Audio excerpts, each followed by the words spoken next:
from Auckland, New Zealand, introducing Ray Sefo.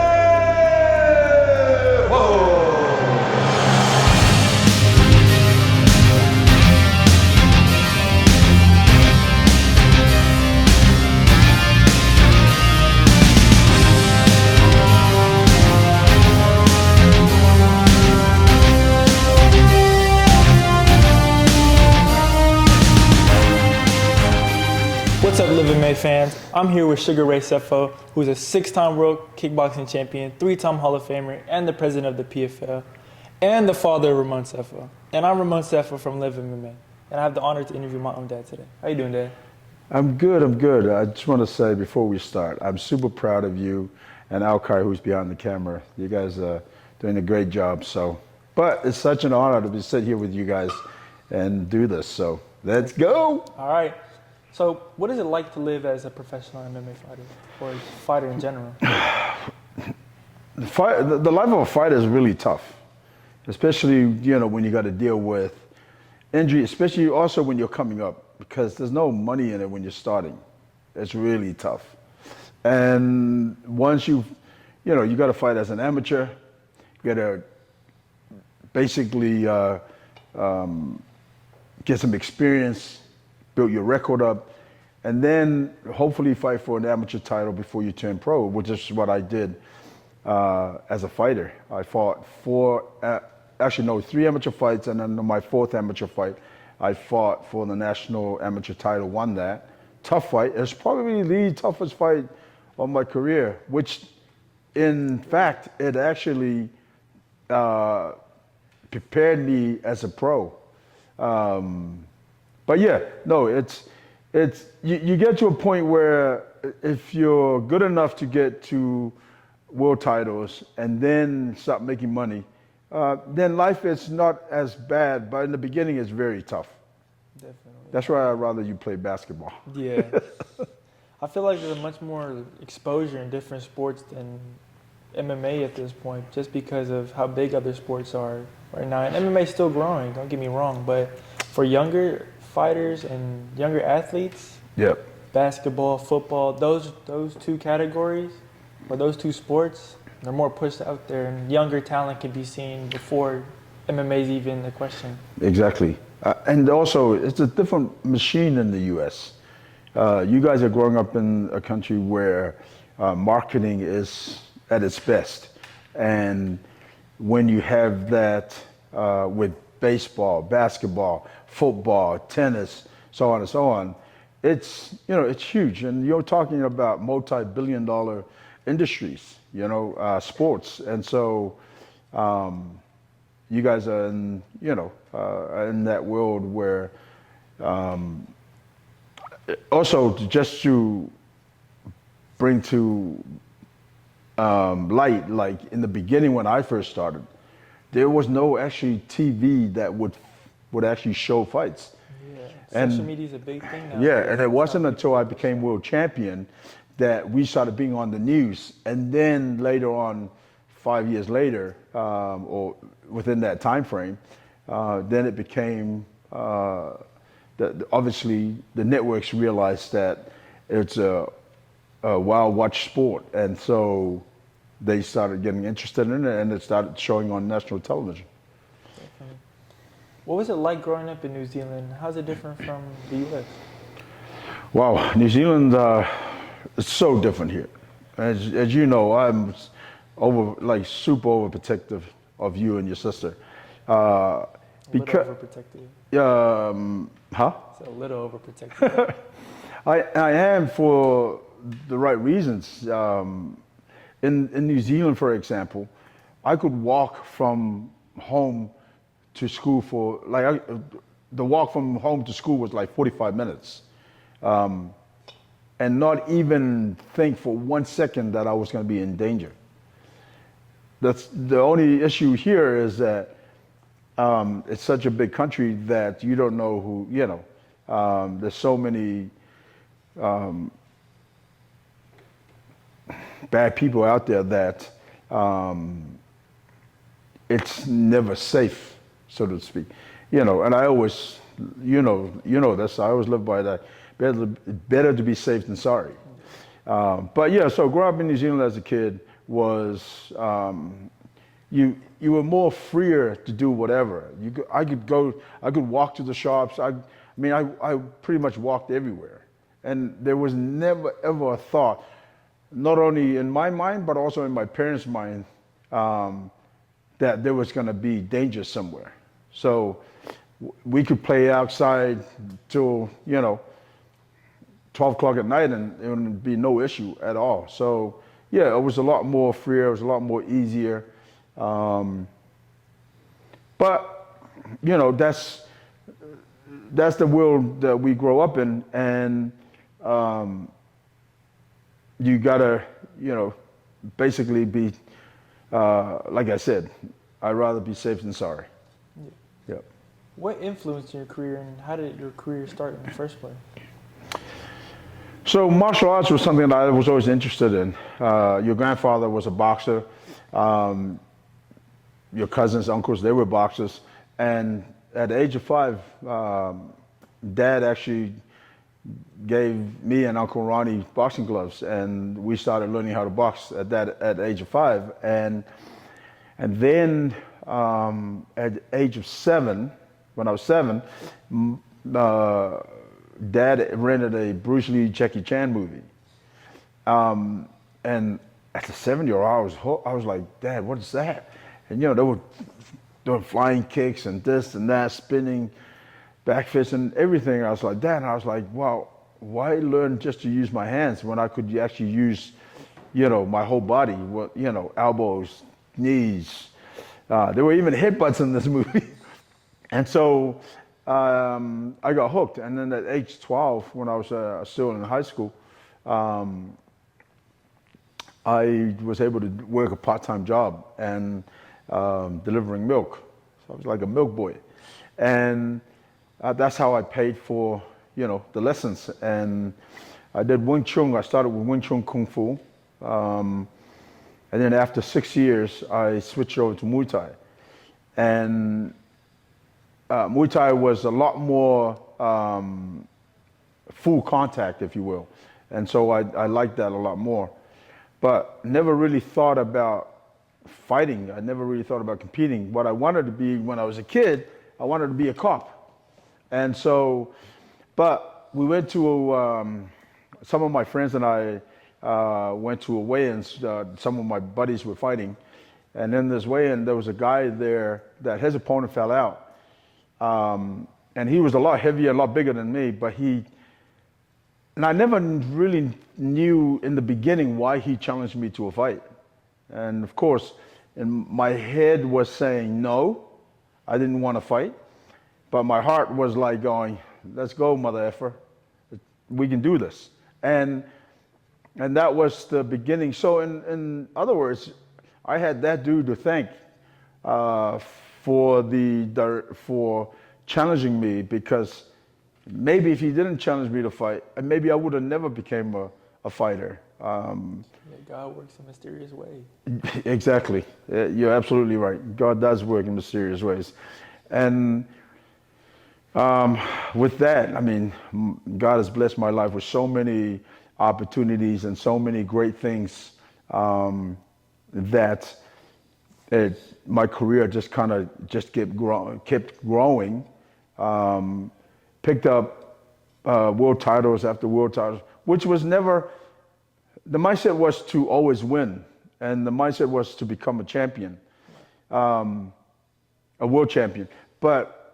And I never really thought about the title until all I thought about was just keep doing the work, just keep climbing the ladder. And one thing led to another, and like I always tell you, put one foot in front of the other and just keep moving. There are days where you guys are not going to want to train. And you got to just fight that. Discipline comes in and kicks you in the backside and go, hey, you got to get up. And that's exactly what you do, But yeah, so the answer to the question was that this guy, Bronco, was the guy that actually challenged me to a fight. And that was the beginning of my fighting career.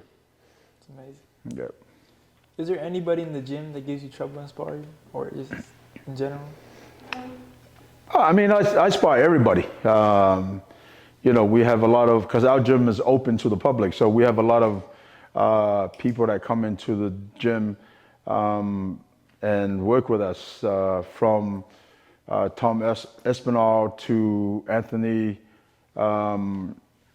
Smith to, I'm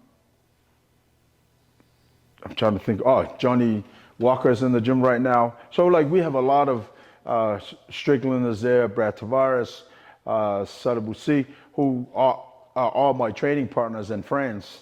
So, you know, we have, and I move around with everybody.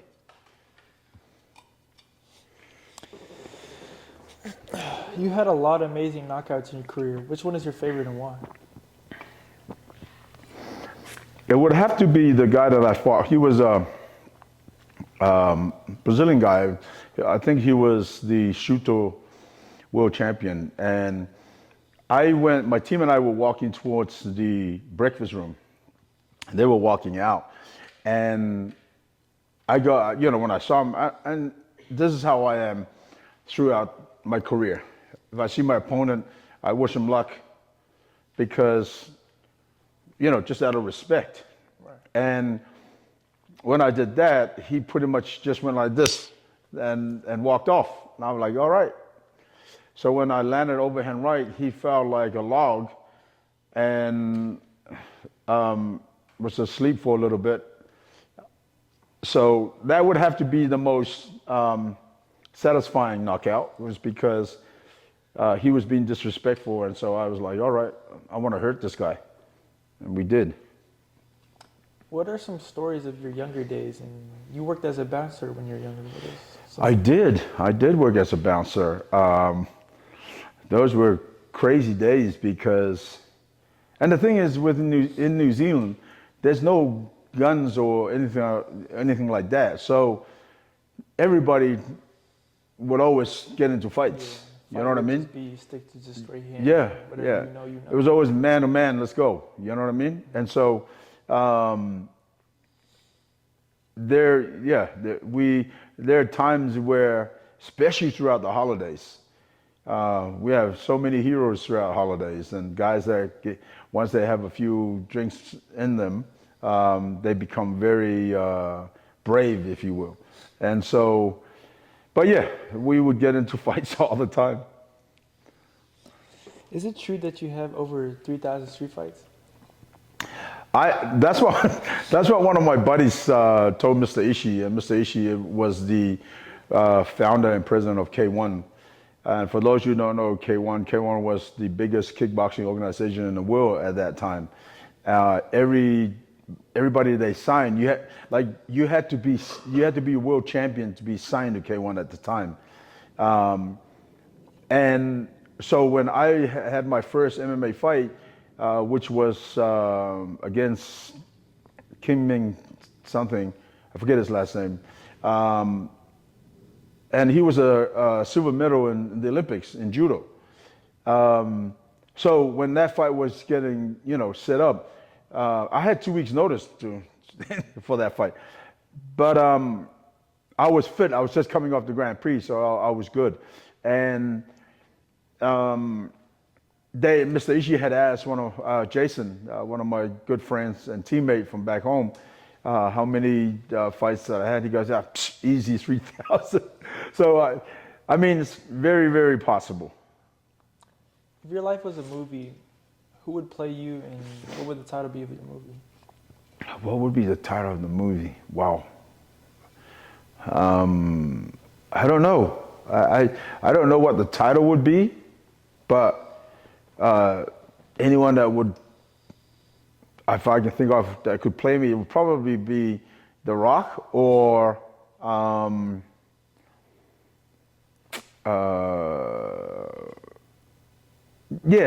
probably would say The Rock. What was your favorite fight venue that you fought in?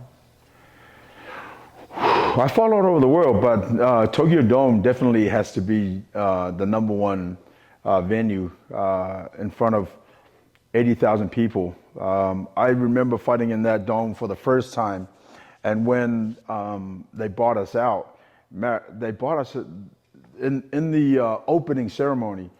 They brought us out on like the second floor, and when we walked out, and I looked, like, first of all, I'm looking down, and then when I started to look up, I was like going like this, and I could look as far high up as like that. There were people.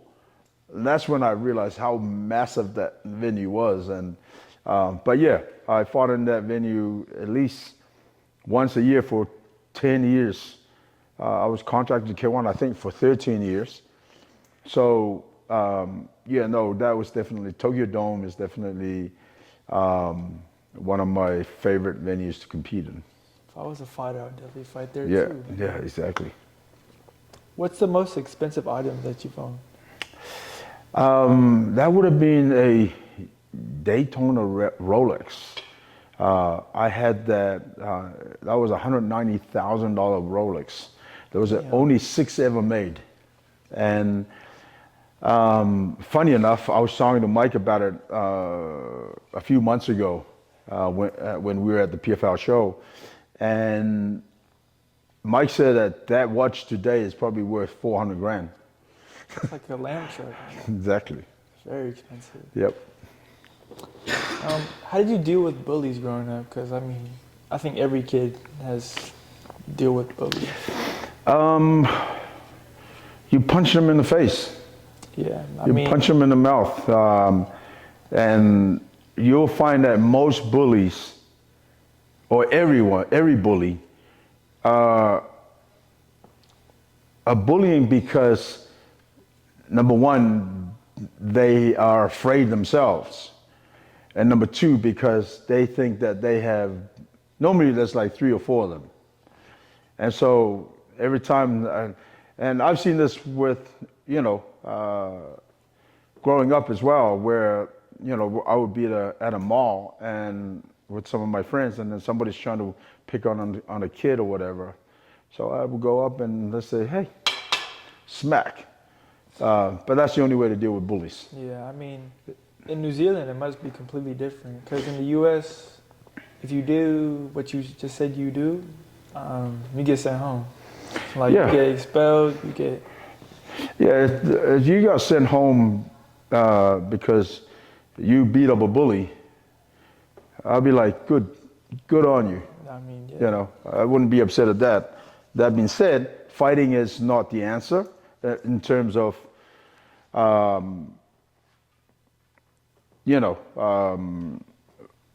getting into confrontation. But everybody knows, like my friends, I never started, but I will always finish it. Yep. And for a final question, how many weeks do you stop having sex before a fight? It was, I actually had to research that because, and found out that Muhammad Ali, who's, may he rest in peace, a complete legend of boxing. Muhammad Ali used to do 9 weeks. And so I would do 9 weeks. I normally am in camp for 12 weeks, but I would do 9 weeks without sex before a fight. That's dedication. Yeah. I mean, you had to be disciplined, and it worked for me. And then I think the last 2 or 3 years of my career, I experimented a little bit. 3 weeks, and I found that 3 weeks was also good. But again, like I said, 9 weeks was where I started, and I honestly think some people don't think it works, but I know it did. Yeah. These bouts speaks for itself. I mean, so you can't complain with that. And when you have a legend like Muhammad Ali do it, well, then it's the only way to go. Yeah.